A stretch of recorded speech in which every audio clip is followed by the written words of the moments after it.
All right, so all the stuff we covered today, first of all, was about SDKs, right? And how you can leverage the AWS SDKs in your application to make it easy for your applications to use other AWS services. We showed you one with S3. The question is, can we get any hands-on practice? Yes, open up your own AWS account, aws.amazon.com/free, and then you could just duplicate the same stuff that I did here, okay? Okay, so basically we learned how to do the SDKs, and we saw an example of using S3. You could create applications, do anything you want, like if you want to use a DynamoDB table or something like that. You could even make your own custom CloudWatch application dashboard, any of that type of thing. Just you have to have the correct permissions. So we showed you how to give your application permissions with instance roles. We also showed you how you can create credentials for yourself and give permissions to yourself so you can develop applications that can do that.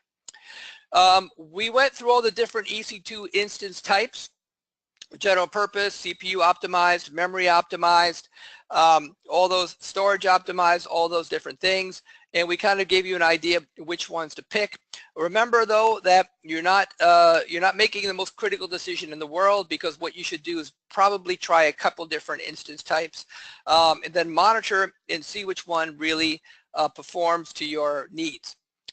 We also talked about how EC2 instances can be automatically configured with user data scripts. Okay, I showed you some examples of user data scripts in our deployment demo. We had one that actually did the updates, installed PHP, installed Apache, and downloaded our software application.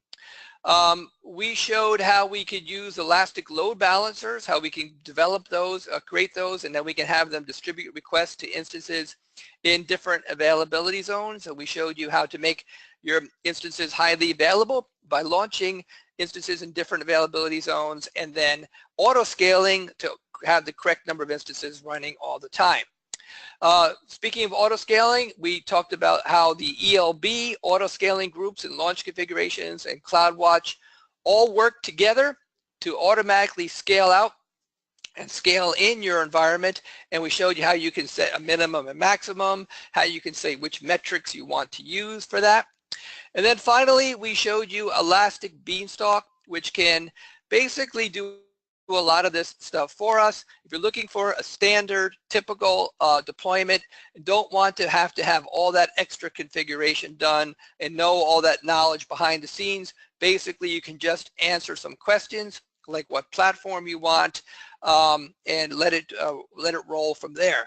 Again, just to answer that question again more properly, you can customize Elastic Beanstalk, but it requires a little bit more than I showed you there by basically using command lines and creating a YAML file that has different configuration settings to let you basically override all of the default stuff. So you could tell it, you know, a particular custom AMI.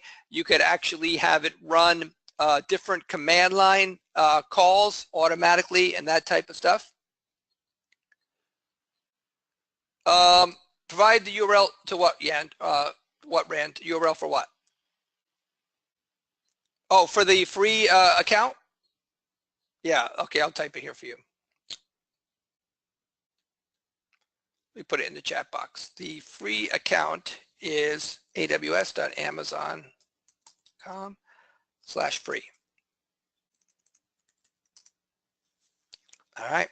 Yeah, that allows you to create an account, and then from there you could duplicate some of the stuff we showed you here. Okay. Okay, don't forget there's a recording of this, and you'll get a link to it, and you can access it as often as you want to, whenever you need to.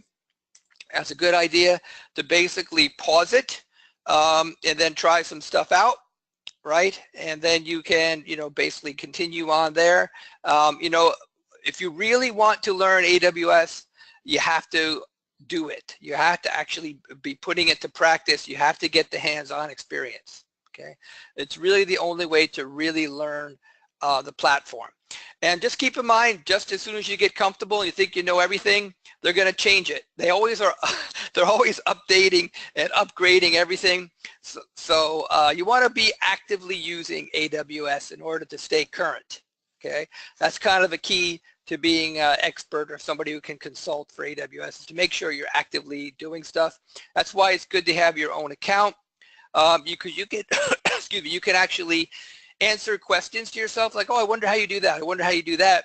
You just open up your account and you see. You just try it. That's the best thing to do.